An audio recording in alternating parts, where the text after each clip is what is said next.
Welcome back to another episode of Insider Press C-Suite. We're here at Nedbank to speak to the head of Philanthropy. She's changing the idea of impact investing, so we're thrilled to have this conversation. How are you, Nox? Hi, Timothy. Thank you so much for allowing us inside of this wonderful space here. Thank you for coming through. Now, when you look back at your journey, did you ever imagine you'd be in a space where you'd be able to contribute so much to what's happening in society? Yes and no. I think growing up, I was always very socially conscious, socially aware of the inequality, of the disparity. And very early on, I've always known that I wanted to play a role in terms of policy, the alleviation of poverty. But at that point, I guess I figured I'd like to work for institutions such as the World Bank, National Treasury potentially, to try and influence policy. But I found myself in the banking world.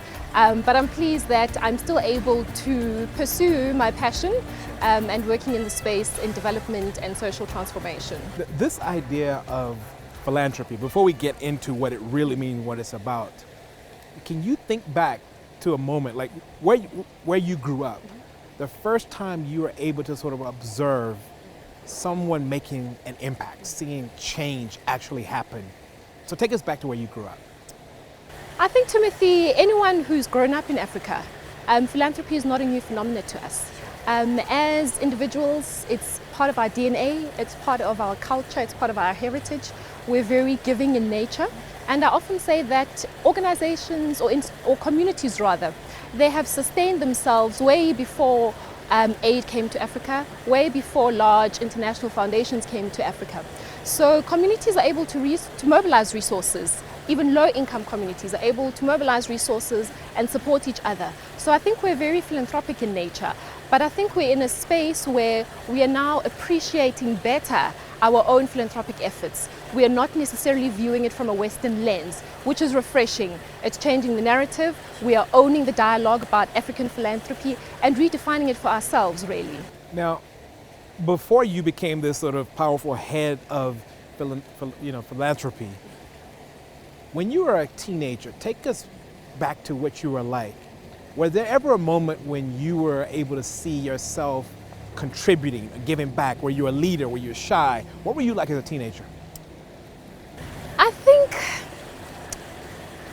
think I've always been a leader in many ways. Okay. I think having grown up with a very strong mother, someone who was a change agent in her own community, in our community, who reassured us as the kids in the family consistently, just to say that you can do anything that you want to do. You can be whatever it is that you want to be.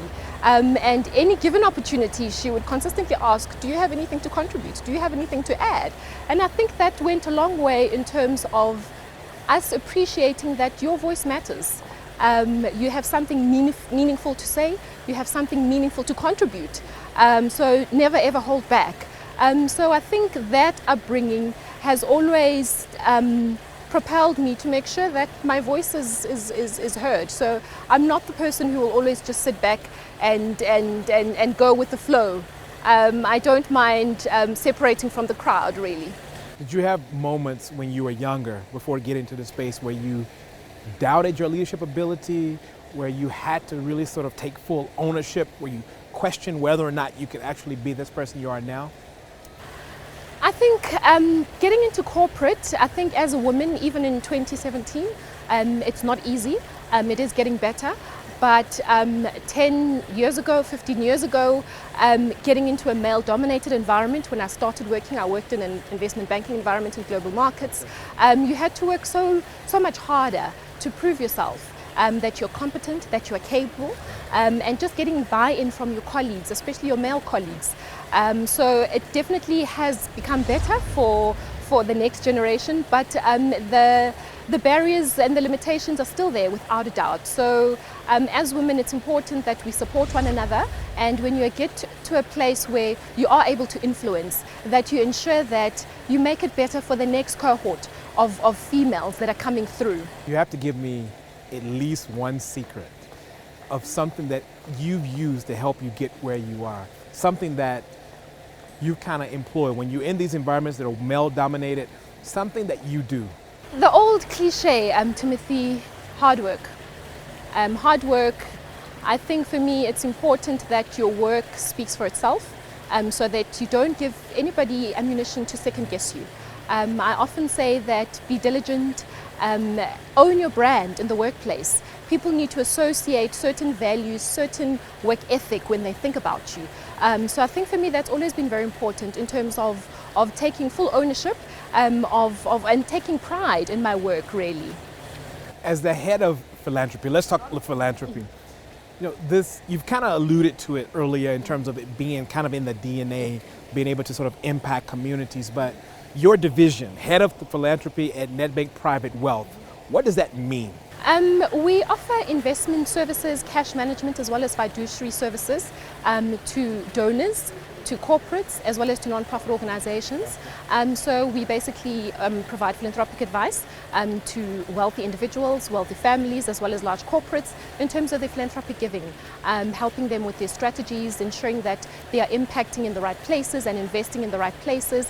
And also we have a very strong philosophy of long-term sustainability, financial sustainability. How do we ensure that your giving as a donor is sustainable in the long term, that as a family, as an individual, you're able to leave a lasting legacy, and as a non-profit organization, just optimizing your resources. Got it.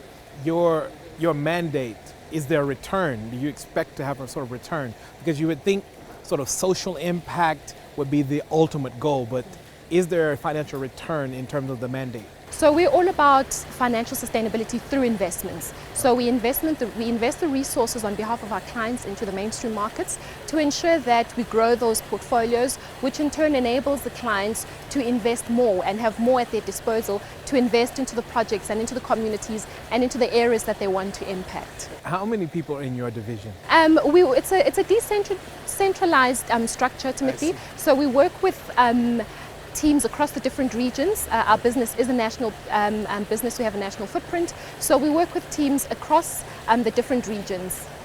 The type of people you enjoy working around as a leader, for young people watching and they're hoping to sort of work inside of this sort of philanthropic space, what type of people do you want around you? People that are passionate about social transformation, people that are passionate about people.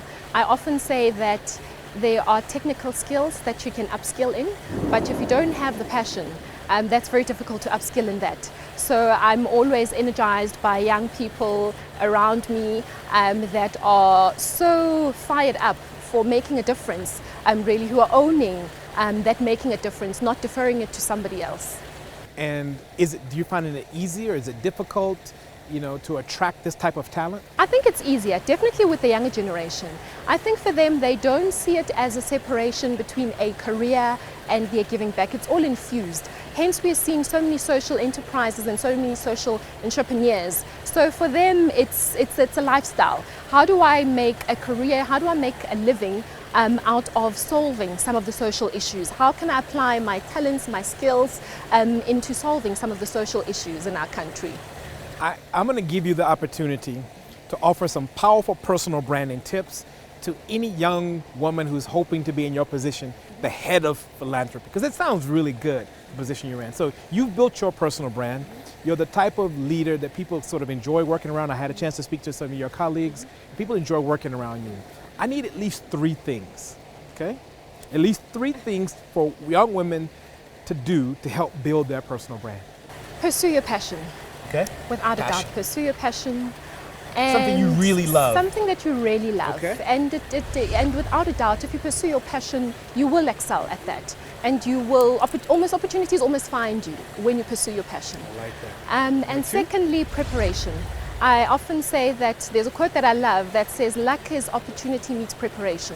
So you can't prepare when the opportunity is in front of you. So you need to be prepared. Prepare in advance, invest in yourself.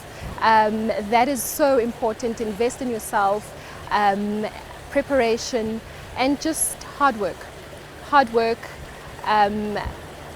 Work ethic. When you say hard work, do you work brand. on weekends? How do you balance this whole, because this hard work thing, I get it. But at the same time, do you have a family? No, don't have a family as yet. Okay, So I think in any one person's work life cycle, you do have opportunities where you're potentially single, you don't have family as yet, and there you're able to put in the hours, and that you can't get away from, because at some point you're going to have to pay your school fees. So you'd rather front load it, do it early on in your career. And I often say to young people as well, it's important to establish yourself as a specialist, as an expert, as an authority in a particular discipline before you generalize. So that is important as well, as opposed to trying to generalize too early on in your career. When all of this sort of said is done, when you've had this sort of head of philanthropy, you look back on it, what would you like to be known for?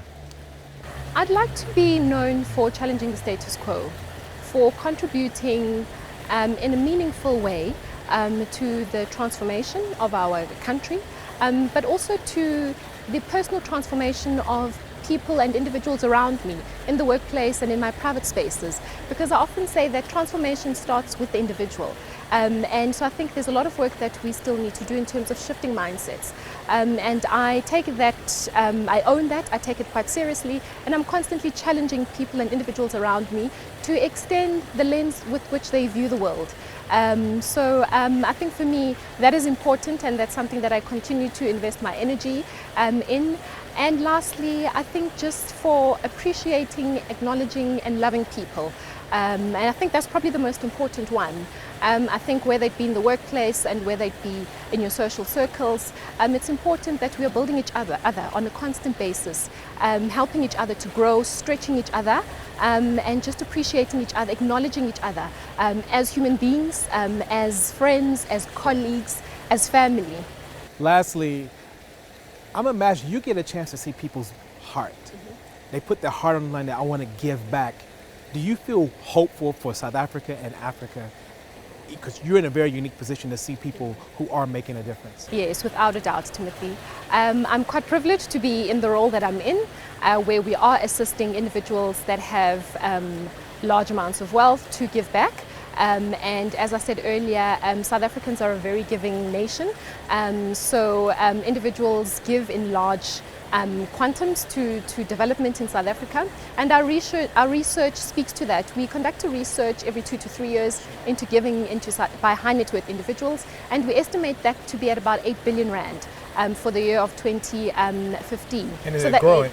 So it is growing. It has been at an upward trajectory. Oh. So that is always really encouraging and reassuring that people are taking a leadership role in terms of owning some of the work that is required to transform our society and our country. Nox, thank you so much for joining us inside of our C-Suite. Thank you, Timothy. Continue making a massive difference to the country. We'll be back next week with another episode of Inside of Her C-Suite as we talk to women who are shaping the landscape and making an impact just like this woman in philanthropy.